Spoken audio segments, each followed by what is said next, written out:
काफ़ी सारे ट्रेड पंडित हों, ट्रेड एनालिस्ट हों या फिर कुछ डिस्ट्रीब्यूटर्स हैं, उनका ये मानना है कि 2022 में जिस तरह से अजय देवगन का साल गुजरा है, 2023 उससे भी बड़ा होगा भोला और मैदान के साथ। और 2023 हिंदी फिल्म इंडस्ट्री का जिस तरह से गुजरा है दृश्यम 2 के साथ, उसी तरह से पठान से शुरुआत होगी उसकी।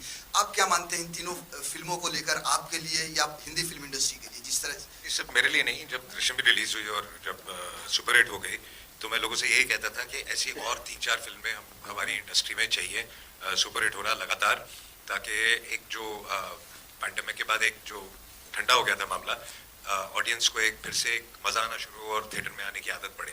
तो लेट्स कीप फिंगर्स क्रॉस। मैं तो चाहता हूँ कि जो फिल्म रिलीज हो सुपर डुपर हिट हो, ताकि ये पूरी इंडस्ट्री एक ही है।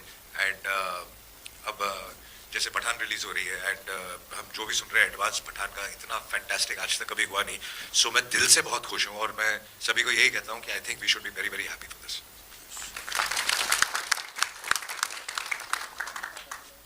अजय जी, आप हमारी हिंदी फिल्म इंडस्ट्री के बहुत ही भोले एक्टर माने जाते हैं। लोग ऐसा कहते हैं कि आप कभी कोई अपनी स्पॉटिंग नहीं कराते, आप कभी कोई कंट्रोवर्सी में नहीं फंसते, तो इतने भोले क्यों हैं आप? इतना ऐसा माना जाता है।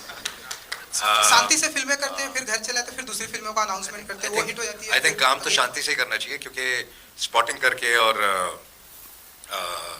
कंट्रोवर्सी क्रिएट करके आई थिंक कोई लंबा नहीं चलता। आई थिंक थोड़ी देर शायद थोड़ा चल जाए, बट चलता आदमी सब काम से है।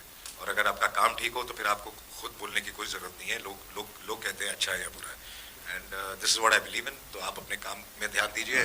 और हमारी अपनी लाइफ में इतना सारा काम है, इतनी सारी तकलीफें हैं, इतनी सारी प्रॉब्लम्स हैं।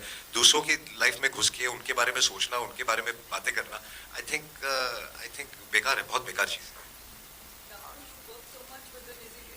आज 24 जनवरी और शाम को आरआरआर का फाइनल नॉमिनेशन, ऑस्कर का फाइनल नॉमिनेशन पता चलेगा कि आरआरआर किन किन कैटेगरीज में कम्पीट कर रही है या नहीं।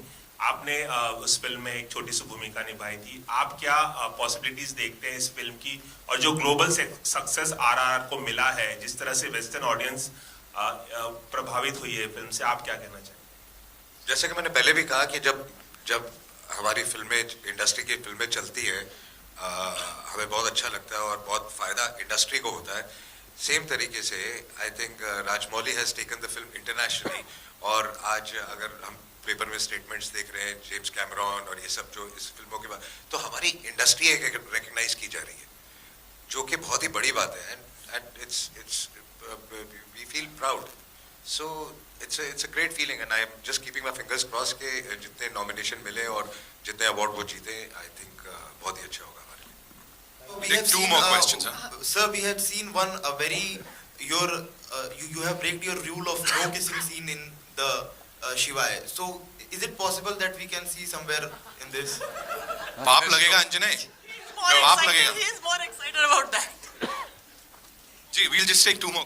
तो कोई ऐसा मोमेंट रहा ड्यूरिंग द शूटिंग जो एकदम से बहुत आपके लिए भी कहते हैं ना मैजिकल रहा हो, और ऐसे शिव ने पार करा दिया हो, ऐसा कोई पर्टिकुलर मोमेंट? आई थिंक जो एक सेक्शन है हमने बनारस में शूट किया था, उसमें आप देखेंगे 2-3 शॉट है महाआरती के, उसके सामने बोट्स लगा के हम शूट कर रहे थे। It was practically impossible to shoot, and तो हमने बहुत सारे मल्टीपल कैमरास लगा के ये 5 मिनट में खत्म करना, और आरती 15 मिनट की होती है। एंड सब I wanted everything live and real. तो वो जो चीज़ हमको लग रहा था कि सुबह से लग रहा था, सुबह से हम प्रेप कर रहे थे, ऐसे लग रहा था होगा नहीं होगा, कैसे होगा, एंड ऐसे हो गया, मतलब कि 5 मिनट में खत्म हो गया। So that was lovely. Hi, Shadman.